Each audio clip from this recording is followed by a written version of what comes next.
অনলাইনে বিমানের টিকিট কাটার বড় প্ল্যাটফর্ম ফ্লাইট এক্সপার্ট শত কোটি টাকা নিয়ে বাংলাদেশ থেকে পালিয়ে গেছে বলে অভিযোগ উঠেছে। প্রতিষ্ঠানটিতে বহু এজেন্সি শত শত কোটি টাকা বিনিয়োগ করেছে বলে তথ্য পাওয়া যাচ্ছে। শনিবার ২ আগস্ট ফ্লাইট এক্সপার্টের ওয়েবসাইটে প্রবেশ করা যাচ্ছে না। ফ্লাইট এক্সপার্টের অফিসিয়াল ফেসবুক পেজে তাদের সবশেষ পোস্ট ছিল হজ নিয়ে।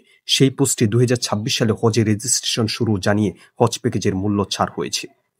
হলিডে ট্রাভেলস অব বাংলাদেশ নামে এক ফেসবুক গ্রুপ পোস্টে একজন লিখেছেন, ফ্লাইট এক্সপার্ট থেকে যারা টিকিট করেছেন কিন্তু এখনো ফ্লাই করেননি তারা একটু টিকিটের বর্তমান স্ট্যাটাস চেক করেন। আমি বারবার বলি, দাম কম না খুঁজে মান এবং সার্ভিস ভালো করে খুঁজেন। ফ্লাইট এক্সপার্টের সব সেবা বন্ধ। ফ্লাইট এক্সপার্টের সেলস ডিপার্টমেন্টের একজন মামুনুর রশিদ সাংবাদিকদের বলেন, শুক্রবার ১ আগস্ট রাতেই আমাদের মালিক দেশ ছেড়ে পালিয়েছেন। এই ঘটনায় রাজধানী মতিঝিল থানায় সাধারণ ডায়েরি করেছেন ভুক্তভোগীরা।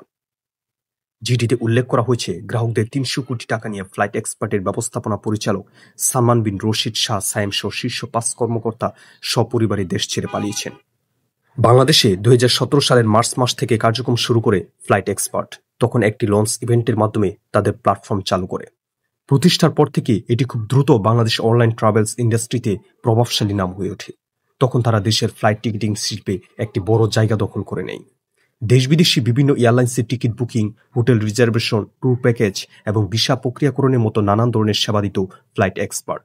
বিশেষ করে সাশ্রয়ী মূল্যে ফ্লাইট টিকিট বুক করার মতো সহজ সুবিধার কারণে এটি গ্রাহকদের কাছে ব্যাপক পরিচিতি লাভ করে।